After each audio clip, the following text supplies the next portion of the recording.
지난번에 어디가 또 궁금하냐 이렇게 물어봤더니 여기를 요청하는 구독자님들이 많아서 오늘 한번 다뤄볼게요. 회사랑 가까워서 그냥 대충 한 편 떼우려고 그러는 게 아니에요. 자, 어딘지 벌써 김이 샜는데 여기입니다. 마포자이 힐스테이트, 다른 이름은 공덕 1구역 재건축. 자, 마포의 입지적인 가치 설명하면 입 아프죠. 광화문, 여의도, 서울 양대 업무지구가 지근거리인 주거지예요. 아, 입 아파. 자, 근데 우리의 기억 속 마포는 어떤가요? 골목 엄청 좁은데 빨간 벽돌집 엄청 많고, 심지어 집에 가려면 등산해야 돼요. 자, 연령대별로 집까지 도달한 시간이 달라집니다. 가파르단 거죠. 그랬던 노후 주거지가 이렇게 바뀌었죠.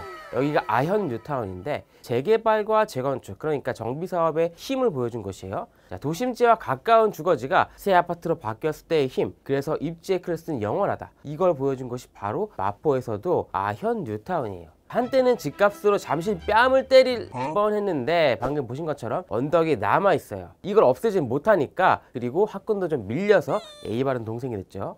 자, 근데 방금 우리가 얘기한 것 중에 가장 중요한 부분, 언덕, 이게 마포의 단점이거든요. 마레프도 엄청 좋은 단지인데 엄마들이 딱 하나 불만인 게 경사가 심해서 유모차를 몰 때 겁난다는 거예요. 근데 우리 단지, 이름도 비슷한 마자일은 어떤가요? 아현 뉴타운하고 길 하나 사이에 두고 있는데 여기는 평지예요.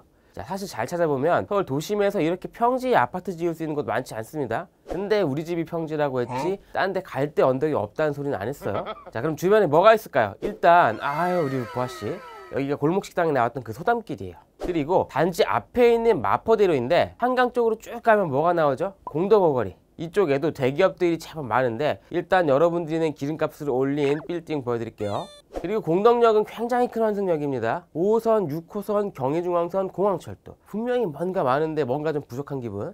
자, 우리 단지에 붙어있는 게 서부지법하고 서부지검이에요. 가깝긴 한데 갈 일이 없을수록 좋아요. 그리고 이게 살짝 남쪽으로 틀어서 보고 있는 건데 잘 보시면 오른쪽이 마포대로, 왼쪽에 만리제길, 이렇게 큰 길하고 블록 하나를 사이에 두고 있거든요. 이게 별거 아닌 것 같지만 소음이 엄청 차이 납니다. 이쪽 도로들 통행량 은근 많거든요. 거의 비슷한 그림인데 이번에는 북쪽으로 틀어서 보는 거예요. 왼쪽으로 바로 애호개역이 있고 더 올라가면 드디어 2호선 아현역이에요. 자, 그쯤 가면은 시청도 겨우 두 정거장인데 그냥 걸어갈까? 이런 고민이 시작됩니다. 그리고 시청 사이에 충정로, 여긴 형진의 회사가 있다고 했죠. 호재죠, 형세권. 더 가면 서울역, 지방 출장 다니기 좋겠죠. 자, 나들이 하기도 되게 좋은 게 일단 효창공원이 근처에 있고 애국심이 1 정도 올라갑니다. 그리고 연트럴파크, 경의선 숲길도 앞마당이에요. 자, 경의선을 지하화하고 원래 철길을 봉원으로 만든 거죠. 주변에 맛집도 많습니다.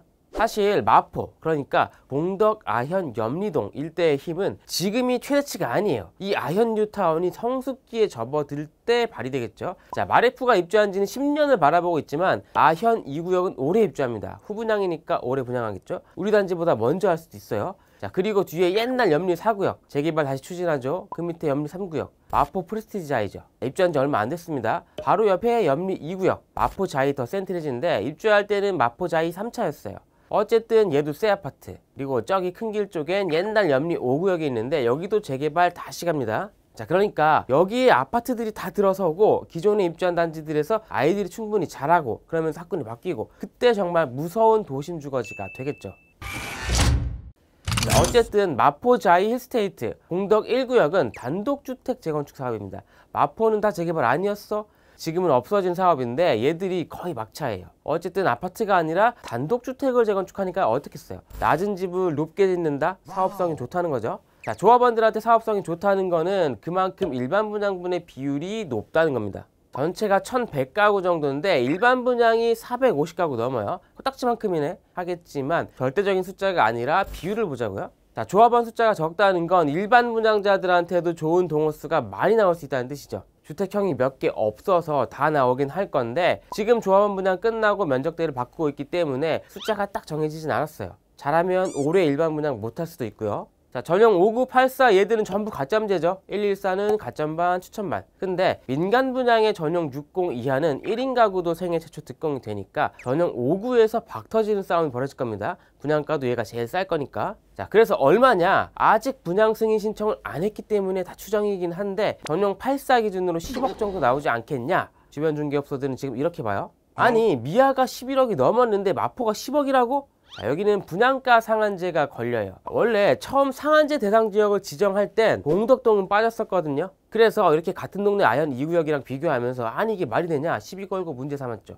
그랬더니 한 달 만에 완전 무더기로 상한제를 걸어서 마포는 전 지역이 상한제예요. 그래서 이런 가격이 나올 수 있는.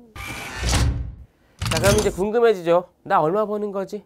프리미엄은 평형대별로 약간의 편차는 있지만 12억에서 13억 사이입니다. 84평방미터를 기준으로 하게 되면 분양가가 7억이거든요.